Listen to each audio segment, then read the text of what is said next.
бір адамдар өзінің пікірімен, ойымен тәкаппарланады. Менің пікірім осы деді. Менің ойым осы. Сендер бұған жетпейтіп, қайтадан озат болуын қайтадан тәкаппар кетіп қалады. Бәлкім ақшасы бірдей шығар халықпен, мүмкін төмен шығар. Бірақ оққаннан кейін бәрі сіздің пікір қалай деп сана түсетін болып қалған шығар, адамын соған түсіп кетіп, қайтадан тәкаппарға түсіп кетеді. Қайтадан шайтан Аллаға уәде бергендей, бұл адамды сен бекерден бекер жараттың, бекер екенін дәлелдеп берем. Бұлардың алдынан да, артынан да, оңынан, сонынан да келем. Азғырам, айтамын. Бұларды соншалықты бұларды сендірем, бұлар тайып кетеді, мен соңына ереді. Саған бағынбайды дегендей уәдесі бар. Сол сияқты сен бәлкім арақ ішпейсің, бәлкім сен боқтамайсың, оның үстіне қоса сен намаз оқисың, бірақ та тәкаппарлығың бар. Біліміне сүйеніп кеттің, тәкаппарланып кеттің.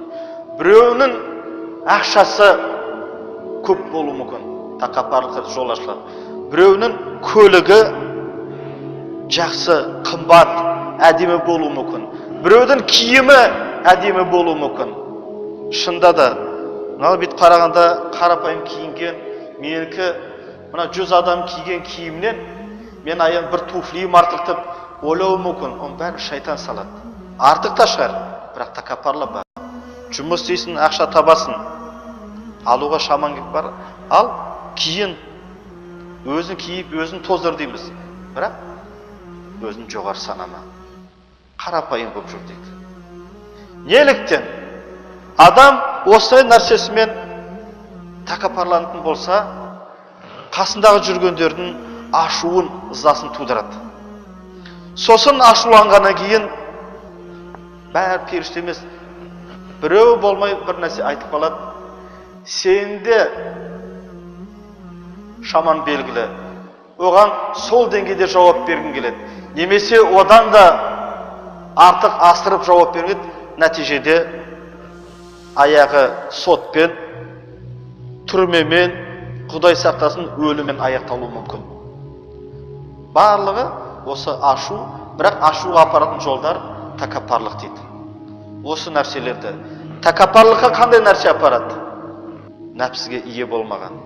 Киіммен, ақшасымен. Міне осы нәрселерді біз ұмытпай, киім алсан да, көлік алсан да, мін, іш, киін, бірақ мақтанба, тәкаппарланба дейді. Не үшін киім сатып алдың?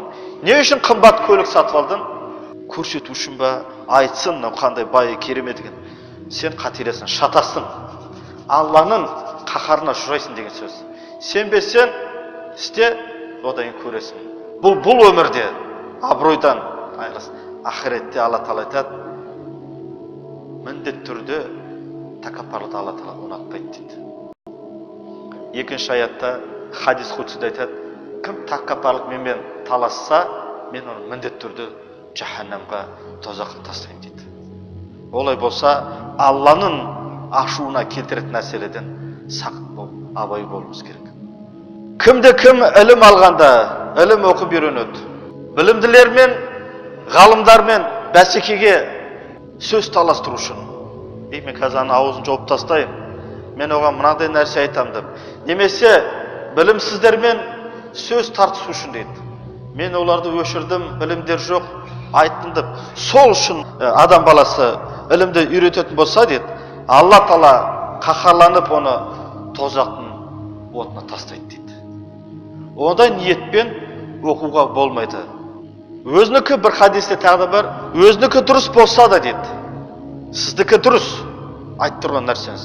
Десе де дейді, дұрыс болса да сөз таластыруын тоқтатса, жәннат ішінен орын алуына кепілі боламын дейді пайғамбарымыз.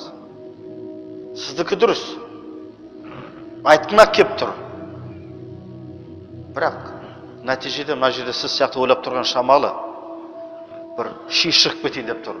Ақиқатты айтам, білсін деп тұрсыз ғой мен жерде. Бірақ та сіздің ойлағаныңызды басқаша қабылдап сөз тоқтатсаңыз, үндемей қойсаңыз, пайғамбар саллаллаху алейхи вассалам сізге айтады, жәннаттың ішінен жұмақтың ішінен орын алып беруге мен кепіл боламын ол адамға, гарантпын дейді. Әзілдеп болсын, өтірік айтпаса, намекпен бүйтіп былай айтқан жоқ, бірақ бұрып қойдым деп айтамыз ғой кейде біз. Бір әншейін былай бір ойынбен былай білсін деп. Олай болса да сен тапқырлығын жетіп тұр әрине. Үндемей қалдың дейді.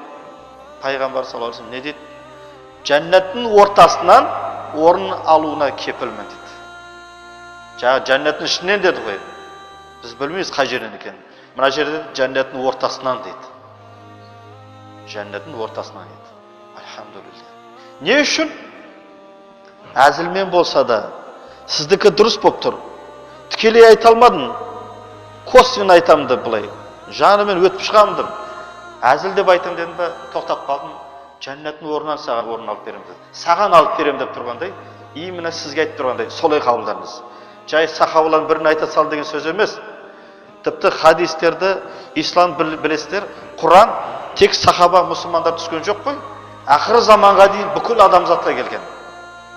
Пайғамбарымыз саллаллаху алейхи вассалам хадистерде сол қасында жүрген сахабаларға, немесе сол яхудилерге, кәпірлерге айтылған сөз емес. Қиямет кейін кім келеді? Бәріміз айтылған сөз. Оның ішінде осы мешітте отырған біздерге де арналып отыр. Сізге де, жеке басыңызға сізге де арналып тұрған сөз. Солай қабылдауымыз керек. Егер де әзілдеп болса да, ұстап қалса үндемесен, жәннаттың орнынан орын алып беруге кепілмін. Не деген сөз? Альхамдулилля.